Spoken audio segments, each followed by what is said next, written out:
शिक्षकों प्रशिक्षण कार्यक्रम उद्घाटित।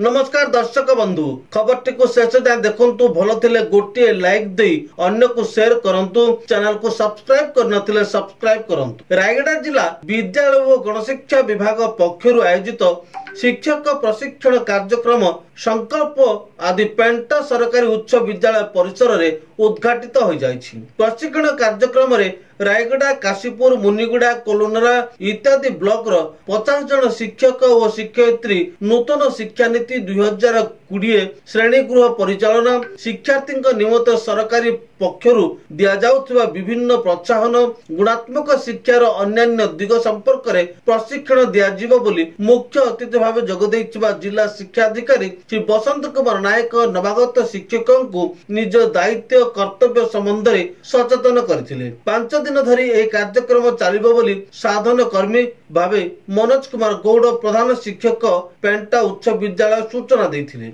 ए कार्यक्रम रे अन्य मानक मध्यरे प्रधान शिक्षक विनोद महांती, विज्ञान निरीक्षक दीपक बेहरा व शिक्षक शिक्षयित्री माने जोग दैथिले। Bureau report, Zee TV Bharat Odia.